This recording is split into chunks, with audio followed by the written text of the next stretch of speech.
देखो last class में जैसा कि हम डिस्कस कर रहे थे पोलराइजेशन ऑफ ईएम वेव, इसमें हमने लास्ट में डिस्कस किया था टाइप ऑफ पोलराइजेशन। ठीक है, टाइप ऑफ पोलराइजेशन।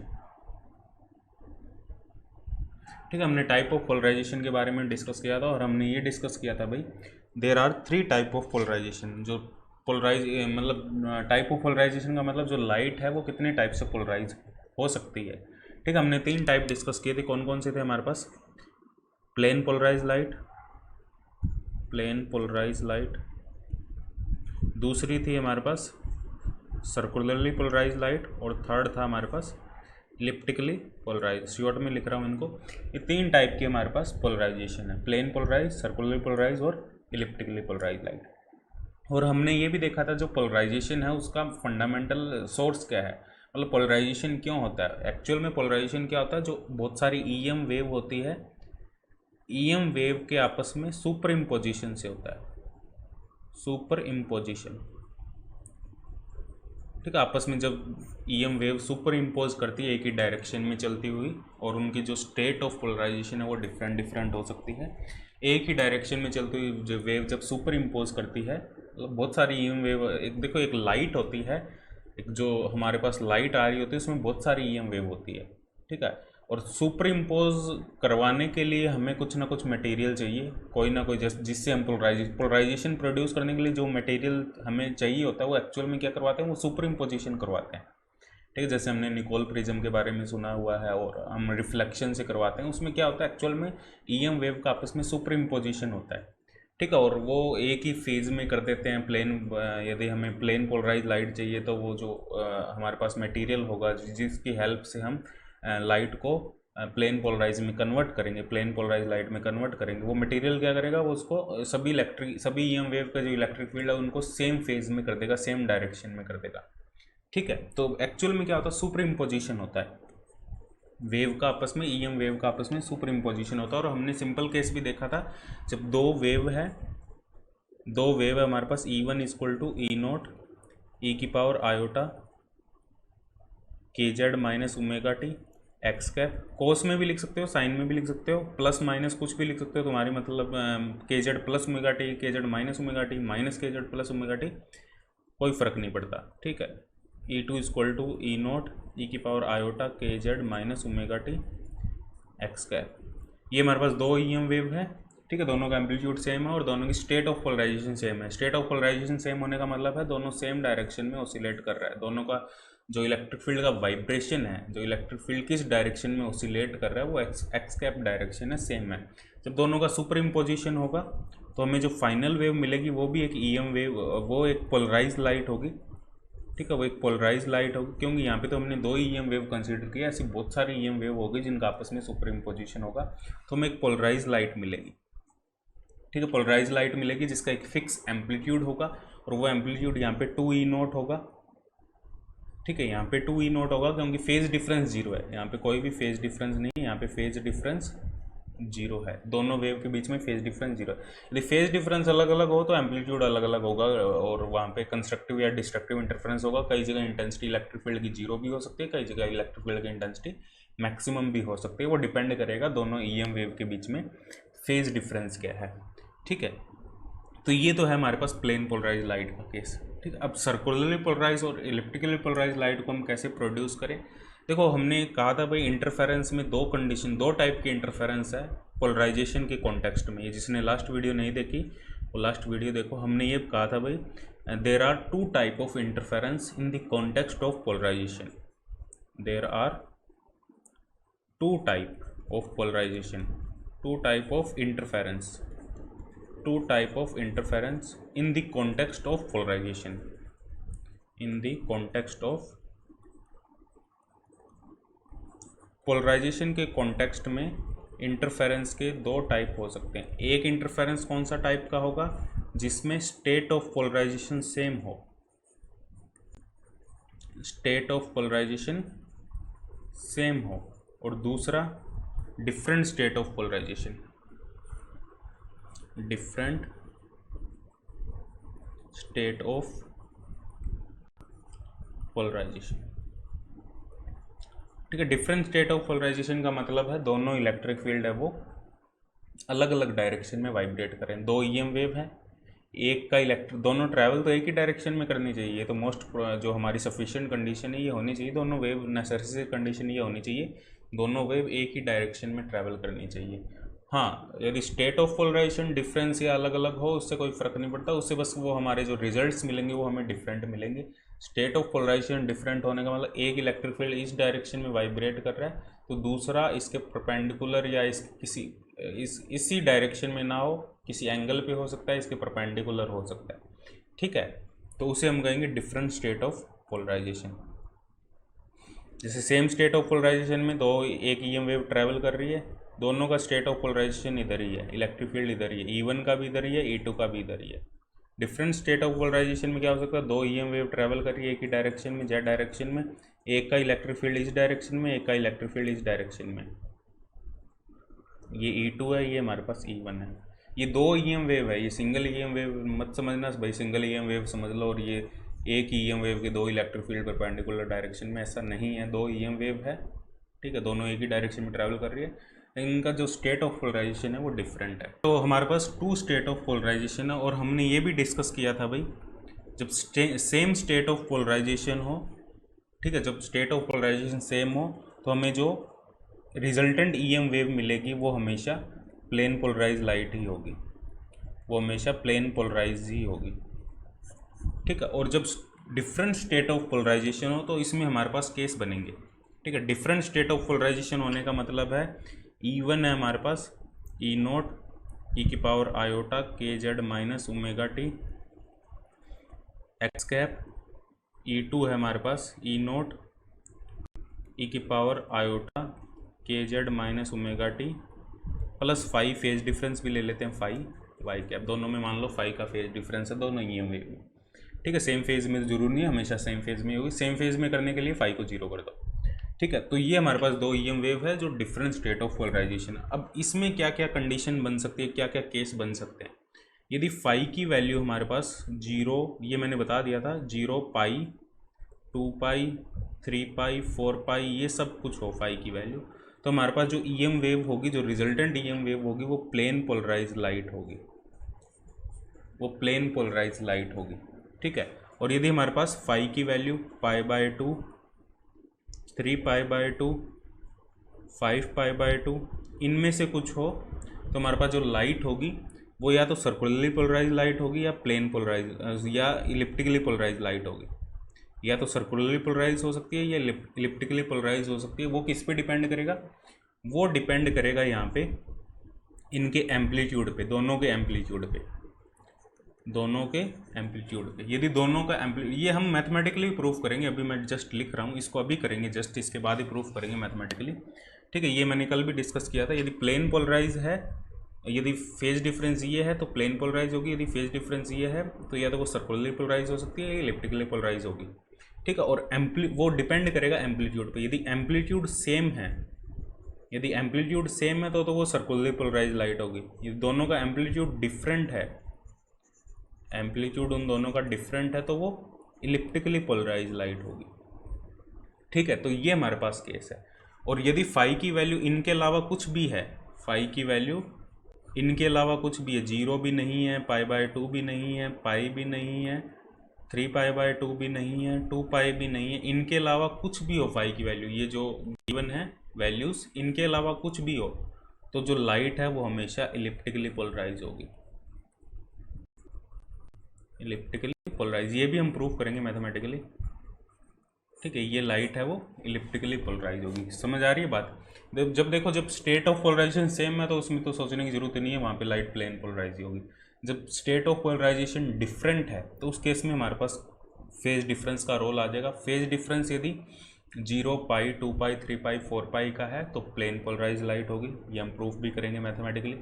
जो फेज डिफरेंस π/2 3 π/2 5 π/2 का है तो हमारे पास सर्कुलर भी हो सकती है, इलिप्टिकल भी हो सकती है, लेकिन वो किस पे डिपेंड करता है, वो उसके एम्पलीट्यूड पे डिपेंड करता है। यदि दोनों का एम्पलीट्यूड सेम है तो वो सर्कुलरली पोलराइज होगी, यदि एम्पलीट्यूड में डिफरेंस है तो वो इलिप्टिकली पोलराइज होगी। यदि फेज डिफरेंस इन वैल्यूज़ के अलावा, जो यहाँ पे लिखी है ये वैल्यूज़, इन वैल्यूज़ के अलावा कुछ और है, ठीक है, तो उस केस में जो लाइट है वो श्योरली इलिप्टिकली पोलराइज लाइट होगी।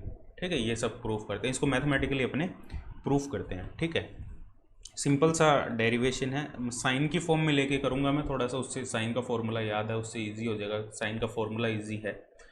ठीक है, तो इसको प्रूफ करते हैं। प्रूफ सिंपल हम प्रूफ करेंगे एकदम। देखो हमारे पास एक वेव EM वेव है एक्स कैप डायरेक्शन में, उसका एम्पलीट्यूड E1 है, एम्पलीट्यूड भी हमने अलग लिया, हम जनरल केस डिफाइन कर रहे हैं यहाँ पे। E1 साइन की टर्म में sine KZ plus omega T plus 5, और EY है हमारे पास E2 साइन भी ले सकते हो, कोस भी ले सकते हो, प्लस माइनस ओमेगा टी कुछ भी रख लो, कोई फ़र्क नहीं पड़ता। ठीक है, ये हमारे पास दो EM वेव है। ठीक है, जो जेड डायरेक्शन में ट्रैवल कर रही है, जेड डायरेक्शन को हम प्लेन के इनसाइड डायरेक्शन को जेड डायरेक्शन कंसीडर कर लेते हैं, और ये एक्स है, ये वाई है। एक EM वेव का ऑसिलेशन एक्स डायरेक्शन में, एक का वाई डायरेक्शन में। ठीक है, और जेड डायरेक्शन में वो प्लेन के इनसाइड ट्रैवल कर रही है, और दोनों में फेज डिफरेंस कितने का, 5 का। ये हमने जनरल साइन क्यों कंसिडर किया, क्योंकि साइन का फॉर्मूला मेरे को याद है, साइन का फॉर्मूला इजी है यहाँ पे डिराइव करना। ठीक है, तो अब देखो EX फर्स्ट इक्वेशन से EX बाई E1 को नीचे ले आए, इसको हम क्या लिख सकते हैं, साइन का फॉर्मूला अप्लाई करो, sine KZ plus omega T, sine A plus B, इसको A कंसिडर कर लो, इसको 5 को B कंसिडर कर लो, sine KZ plus omega T, sine A cos B plus cos A sine B, sine delta. ठीक है, ये आ गया। अब हमारे पास, अब देखो sine KZ plus omega T हमें ये पता है EY/2 है सेकंड इक्वेशन से, ये फर्स्ट इक्वेशन है। सेकंड इक्वेशन से हमें पता है साइन KZ प्लस ओमेगा 2 क्या है, EY/2। तो EX/E1 क्या आ जाएगा हमारे पास, sine KZ plus omega T को क्या लिख सकते हैं हम, EY/2 कोस 5, ये लिख दिया हमने, plus cos KZ plus omega T को हम क्या लिख सकते हैं, 1 minus sine square omega T, 1 minus यहाँ पे आएगा साइन स्क्वायर ओमेगा टी, लेकिन साइन की वैल्यू हमें पता है EY/E2 whole square sine delta, ये आ गया हमारे पास। ठीक है, इस टर्म को इधर ले आओ, EX/E1 minus EY/E2 cos 5 equal to root 1 minus EY/E2 square sine delta. दोनों तरफ होल स्क्वायर कर दो, दोनों तरफ होल स्क्वायर कर दो। जब इसको सोल्व करोगे, होल स्क्वायर करने के बाद, मैं डायरेक्ट लिख रहा हूँ, मैं सोल्व नहीं कर रहा यहाँ पे, जब होल स्क्वायर करके इसको ओपन करके सोल्व करोगे तो ये आएगा EX/E1 square plus EY/E2 square minus 2EX EY/E1 E2, यहाँ पे आएगा कोस डेल्टा कोस 5, और ये आएगा साइन स्क्वायर 5। ये डेल्टा नहीं है यार, ये मैं बार बार डेल्टा, मैंने नोटबुक में डेल्टा लिखा हुआ है, इसको 5 लिख लो। ठीक है, ये डेल्टा नहीं है, इसको ध्यान रखना, ये मेरी नोटबुक में मैंने डेल्टा लिखा हुआ है, इसको 5 लिखो, इसको ये 5 है। ठीक है, साइन स्क्वायर 5। ठीक है, 5 फेज डिफरेंस है, ये हमारे पास रिजल्ट आ गया। यहाँ से हम आइडिया लगा सकते हैं भाई ये रिजल्टेंट वेव का एक्सप्रेशन है। ठीक है, जो रिजल्टेंट वेव है वो कैसी होगी। ठीक है, हमारे पास जो दो वेव थी, एक एक्स डायरेक्शन में ऑसिलेट कर रही थी, एक वाई में। अब वो 5 पे डिपेंड करता है। यदि 5 की वैल्यू हम कंसिडर करें भाई 0, पहले 0, 2 पाई, 3 पाई, सॉरी 0 पहले इवन वाली कंसिडर कर लेते हैं हम, 0, 2 पाई, 4 पाई, मतलब 5 की वैल्यू हमने कंसिडर कर ली 2n पाई, और n की वैल्यू है 0, 1, 2, 3। समझ आ रही बात। 5 फेज डिफरेंस की वैल्यू हमने 0, 2 पाई, मतलब सेम फेज में है। ठीक है, हमने ये कंसिडर कर ली 2n पाई। अब देखो यहाँ जो वैल्यू पुट करोगे 5 की वैल्यू 0, 2 पाई, 4 पाई या 2n पाई पुट करोगे तो कोस की वैल्यू तो 1 होगी, उसके लिए कोस की वैल्यू तो 1 होगी, कोस 5 तो 1 होगा 2n पाई के लिए, और साइन 5 0 होगा। तो ये इक्वेशन क्या बनेगी ऊपर वाली, कोस 5 1 ही होगा ना। देखो जब ये वैल्यू पुट करोगे तो कोस की वैल्यू 1 आएगी, तो देखो ऊपर वाली इक्वेशन क्या बनेगी हमारे पास, EX स्क्वायर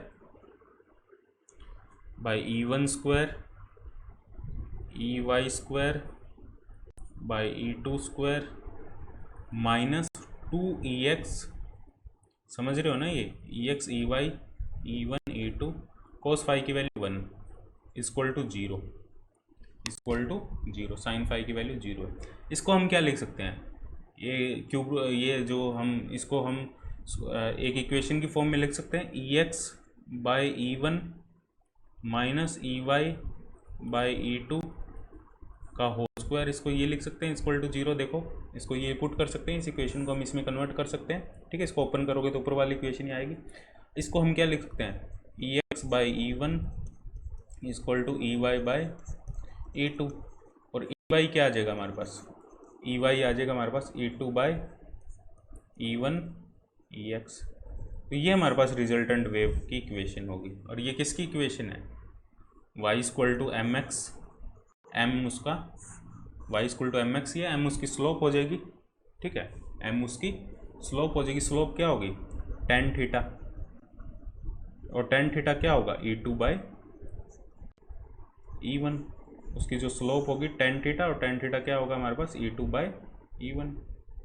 समझ आ रही है बात, y इक्वल टू mx, ये इक्वेशन कैसी है, y इक्वल टू mx, और m उसकी स्लोप है, और स्लोप पता है हमें क्या होती है, tan थीटा।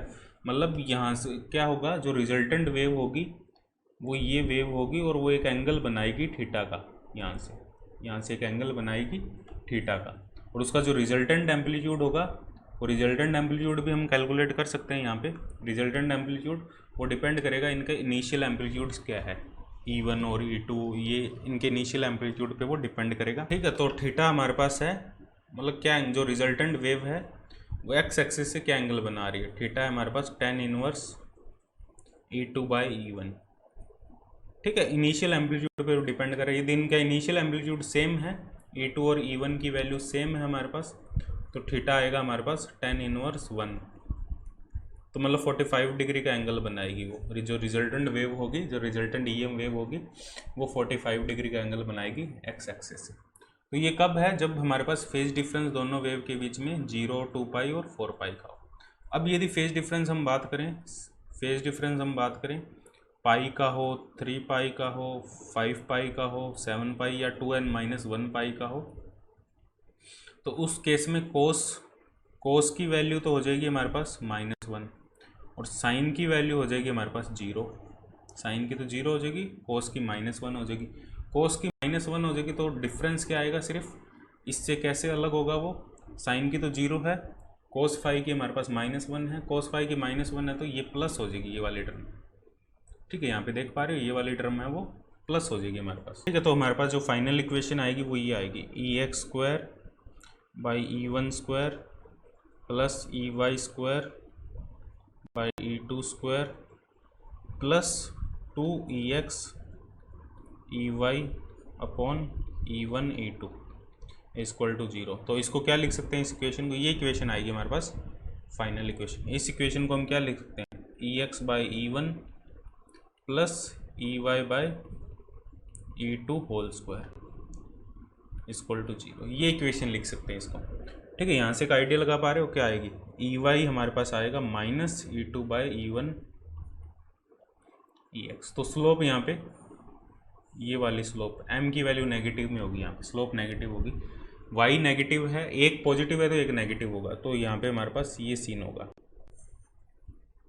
ये हमारे पास EX था, ये EY था, ये हमारे पास -EX था,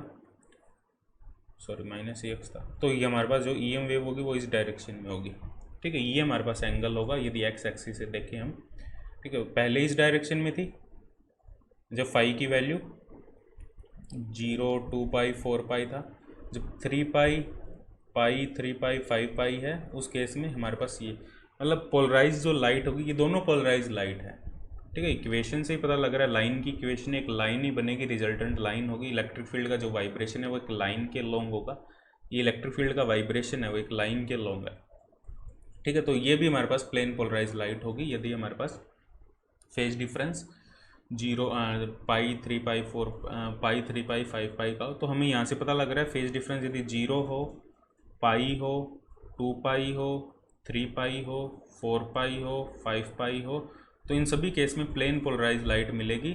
हाँ, लेकिन उनका जो डायरेक्शन है वो अलग अलग हो सकती है, 0, 2 पाई और 4 पाई, इस केस में डायरेक्शन अलग होगी। पाई, 3 पाई, 5 पाई, इनके केस में जो डायरेक्शन है या स्लोप है, एक्स एक्सिस से जो स्लोप है वो इनकी डिफरेंट होगी। ठीक है, ये हमारे पास केस है जब फाई की वैल्यू हमारे पास 0 पाई, 2 पाई, 3 पाई। केस थर्ड है हमारे पास जब फाई की वैल्यू हमारे पास पाई बाई 2, 3 पाई बाई 2 ये हो, पाई बाई 2 हो, 3 पाई बाई 2 हो, 5 पाई बाई 2 हो, या इसको इन जनरल लिख सकते हैं 2n-1 पाई बाई 2 हो। ठीक है, ये हमारे पास केस है। और इस केस में हमने ये भी बताया था, शुरू में मैंने बताया था भाई, इस केस में या तो इलिप्टिकली पोलराइज होगी या सर्कुलरली पोलराइज होगी, वो उसके एम्पलीट्यूड पे डिपेंड करेगी। तो ये प्रूफ करते हैं अपने इसी इक्वेशन से। बस ये जो इक्वेशन है, ये जो हमने फाइनल जनरल इक्वेशन लिखी है यहाँ पे, इस इक्वेशन में वैल्यू पुट कर दो, तुम्हें आइडिया लग जाएगा। ठीक है, पाई बाई 2 कोस की वैल्यू क्या होगी पाई बाई 2 पे, कोस 2n-1 पाई बाई 2, ये तो 0 ही होगा कोस तो। और साइन की वैल्यू यहाँ पे 1 होगी, साइन फाई लिख देता हूँ डायरेक्ट, साइन की वैल्यू 1 होगी।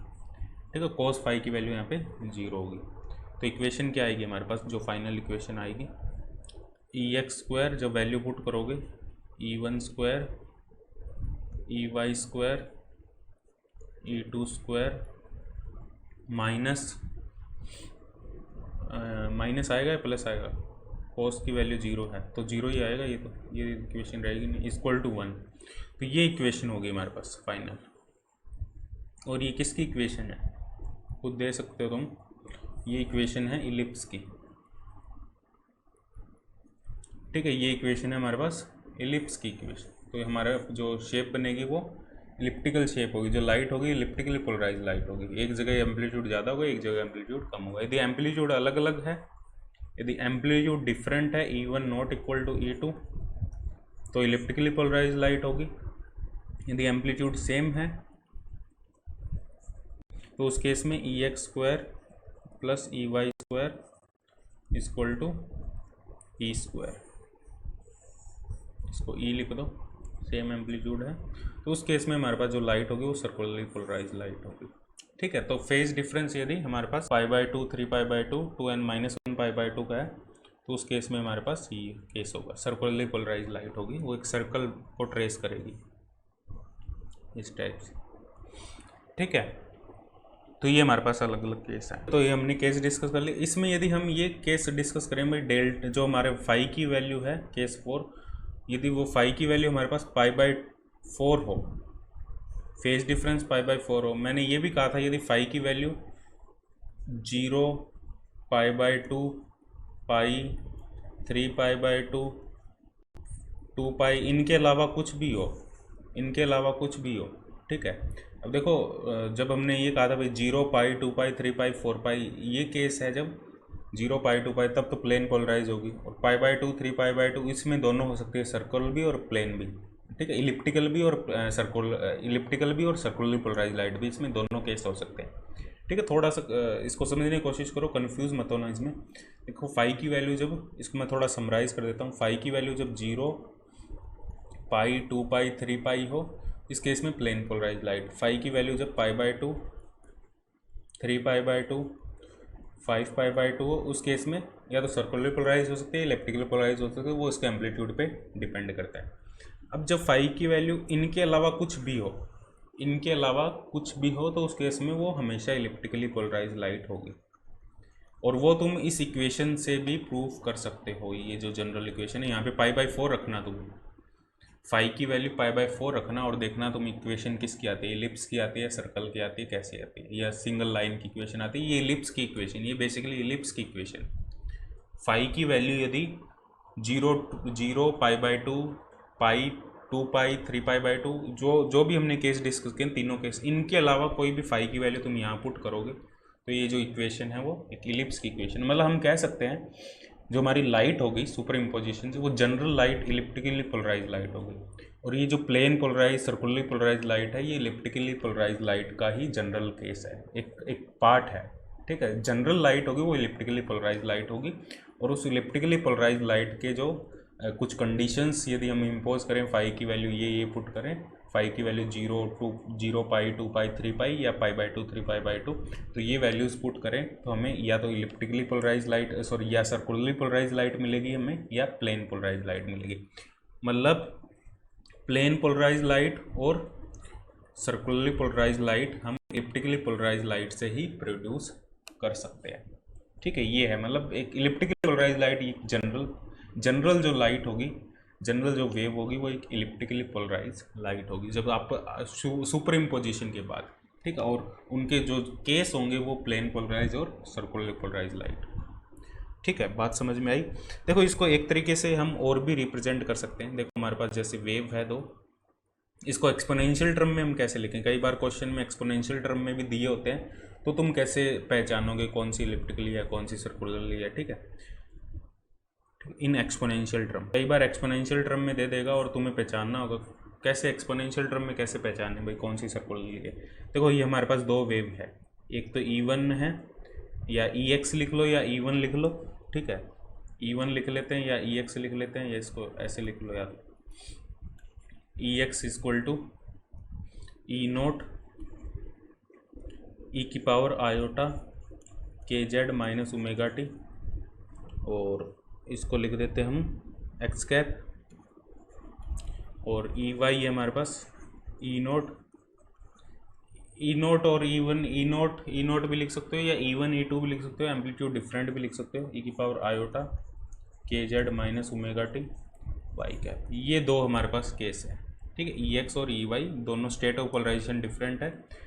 जो रिजल्टेंट वेव होगी हमारे पास वो होगी EX प्लस EY, यहाँ पे वेक्टर लगा लो, EX प्लस EY। जब EX प्लस EY करोगे यहाँ पे तुम, तो देखो क्या आएगा, E0 कॉमन आ जाएगा, e की power iota KZ minus omega T common आ जाएगा, एक्स कैप प्लस e की power iota phi Y cap.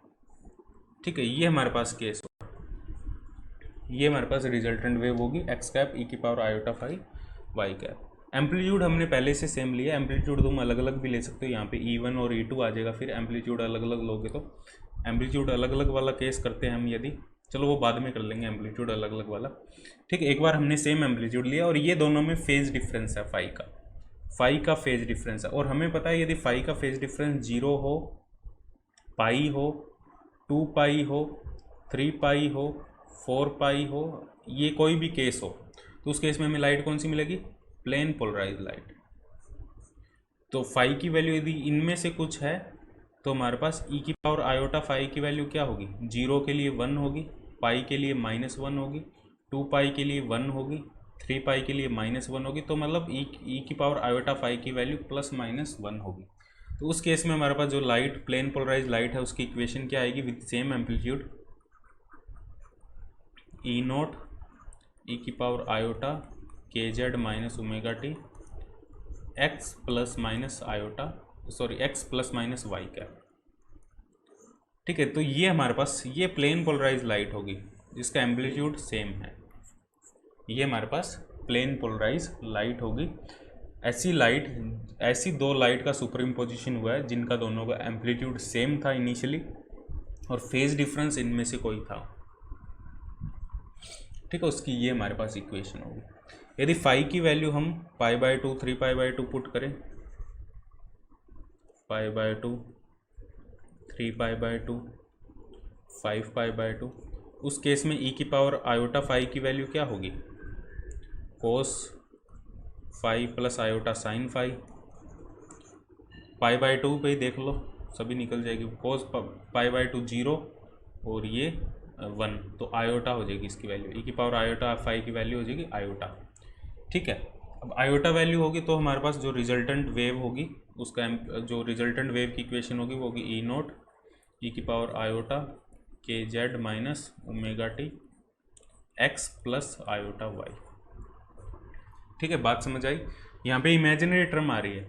ठीक है, एक्सपोनेंशियल जब बात करोगे तुम, एक्सपोनेंशियल टर्म में बात करोगे जब तुम, तो x प्लस एक इमेजिनरी टर्म, एक यहाँ पे कॉम्प्लेक्स नंबर टाइप का बन रहा है, तो ये जो लाइट है वो सर्कुलरली पोलराइज लाइट है, और ये इलिप्टिकली भी हो सकती है, ये इलिप्टिकल भी हो सकती है यदि शुरू से ही हम उन दोनों का एम्पलीट्यूड है वो अलग अलग लेके चले। यदि एक का एम्पलीट्यूड E1, हाँ, और एक का एम्पलीट्यूड E1 ले लें, एक का एम्पलीट्यूड E2 ले लें, तो उस केस में ये इलिप्टिकली पोलराइज लाइट का केस होगा। यदि हम फाई की वैल्यू π/4 रख लें, अब ये जो π/4 है ये कौन सा केस है, इसको थोड़ा सा ध्यान से समझना क्या हो रहा है यहाँ पे, थोड़ा सा कन्फ्यूजिंग हो सकता है ये। π/4 कौन सा केस है? π/4 केस है जो 0, 2π, जो भी हमने केस डिस्कस किए थे 0, π, 2π, 3π का, और π/2, 3π/2, वो जो केस डिस्कस किए थे उनके अलावा कोई भी फाई हो, हमने कहा था भाई श्योरली वो इलिप्टिकली पोलराइज होगी, ये वो वाला केस है। π/4 हमने π/4 लिया, इसका मतलब वो इलिप्टिकली पोलराइज लाइट होगी। तो e⁻i फाई क्या आएगा? cos π/4 plus iota sine π/4। तो ये क्या आएगा? 1/√2 प्लस आयोटा 1/√2, ये हमारे पास आएगा 1/√2 प्लस आयोटा 1/√2। cos π/4 1/√2 ही होता है ना, हाँ। तो हमारे पास लाइट क्या होगी? Resultant wave E0 e⁻i kz minus ω t। अब देखो हमने चाहिए एम्पलीट्यूड शुरू में सेम ले लिया हो, एम्पलीट्यूड हमने सेम लिया है यहाँ पे शुरू में दोनों वेव का, फिर भी देखो ये इलिप्टिकली पोलराइज लाइट है क्योंकि फेज डिफरेंस π/4 का है। फेज डिफरेंस यहाँ पे है x cap plus e⁻i phi, ये आ जाएगा 1/√2 प्लस आयोटा 1/√2 y के। दिख रहा है ना, दोनों में एम्पलीट्यूड डिफरेंस दिख रहा है यहाँ पे, ठीक है। ये एम्पलीट्यूड, इसकी वैल्यू अलग है, इसकी वैल्यू अलग है, ठीक है। एम्पलीट्यूड में डिफरेंस है यहाँ पे, एम्पलीट्यूड में डिफरेंस वो अपने आप ही क्रिएट हो गया यहाँ पे, ठीक है। एम्पलीट्यूड में डिफरेंस फेज डिफरेंस की वजह से यहाँ पे क्रिएट हो चुका है। शुरू में जो हमने एम्पलीट्यूड सेम ले लिया वेव का, लेकिन फेज डिफरेंस की वजह से वहाँ पे एम्पलीट्यूड में डिफरेंस, जो एम्पलीट्यूड का डिस्ट्रीब्यूशन है वो इस टाइप से हुआ कि जो वेव है वो अपने आप इलिप्टिकली पोलराइज लाइट में कन्वर्ट हो गई, ठीक है। समझ आ रहा है? ये थोड़ा सा यहाँ पे ट्रिकी है मामला। देखो कहने का ये थोड़ा सा समराइज कर देता हूँ मैं, थोड़ा सा यहाँ पे समराइज कर देता हूँ। जो फॉर्मूले वगैरह है, जो थ्योरी वगैरह तुम लिख लेना बाद में जो भी है। देखो इसकी समरी ये है हमारे पास। देखो यदि हमारे पास दो वेव है, ठीक है, दोनों का ओसिलेशन सेम डायरेक्शन में, सेम स्टेट ऑफ पोलराइजेशन है, दोनों का सेम स्टेट ऑफ पोलराइजेशन है, तो उस केस में हमें जो लाइट मिलेगी वो प्लेन पोलराइज ही मिलेगी, ये तो तय है। चाहे कुछ भी फेज डिफरेंस हो, कोई भी फेज डिफरेंस हो, फाई की वैल्यू कुछ भी हो, तो उस केस में हमें प्लेन पोलराइज लाइट ही मिलेगी। सेकंड केस था जब दोनों का जो स्टेट ऑफ पोलराइजेशन है वो डिफरेंट है, एक का इधर है एक का इधर है, ठीक है। स्टेट ऑफ पोलराइजेशन है वो डिफरेंट है, डिफरेंट स्टेट ऑफ पोलराइजेशन है, स्टेट ऑफ पोलराइजेशन दोनों का डिफरेंट है। उस केस में हमारे पास केस बन सकते हैं, यदि फाई की वैल्यू तुम्हारे पास 0 हो, पाई हो, 2π हो, 3π हो, तो उस केस में हमारे पास प्लेन पोलराइज लाइट होगी। और फाई की वैल्यू यदि π/2 हो, 3π/2 हो, 5π/2 हो, तो उस केस में हमारे पास सर्कुलर भी हो सकती है, इलिप्टिकल भी हो सकती है। वो किस पे डिपेंड करता है? एम्पलीट्यूड पे।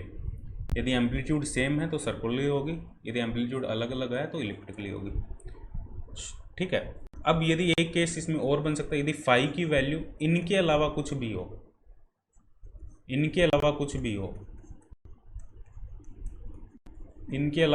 तो वो श्योरली इलिप्टिकली पोलराइज लाइट होगी।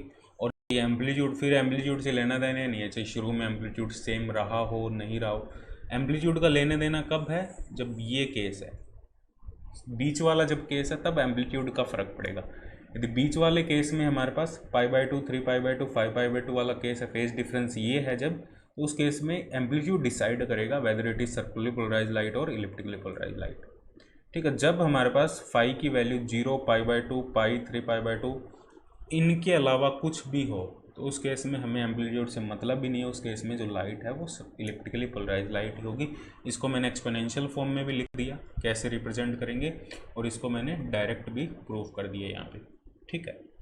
तो बाकी जो इस पर और भी काफ़ी डिस्कशन होगा, ठीक है, काफ़ी डिस्कशन करेंगे पोलराइज लाइट कैसे प्रोड्यूस करते हैं, ठीक है, half wave plate, quarter wave plate, circular polarise light कैसे प्रोड्यूस करें, इलिप्टिकल पोलराइज लाइट कैसे प्रोड्यूस करें, और कोई लाइट इलिप्टिकली है, सर्कुलरली है, प्लेन पोलराइज है, उनको कैसे डिटेक्ट करें, वो भी हम काफ़ी अच्छा टॉपिक है। काफ़ी डिटेल में हम जाएंगे इसमें, काफ़ी अच्छे से डिस्कस करेंगे, तुम्हें और कहीं से करने की, किसी भी बुक से करने की ज़रूरत नहीं पड़ेगी। ठीक है, क्योंकि समझने वाला टॉपिक है ये थोड़ा सा। ठीक है, थोड़ा मैथमेटिकल भी है इसमें और थोड़ा सा थियोरेटिकल भी है।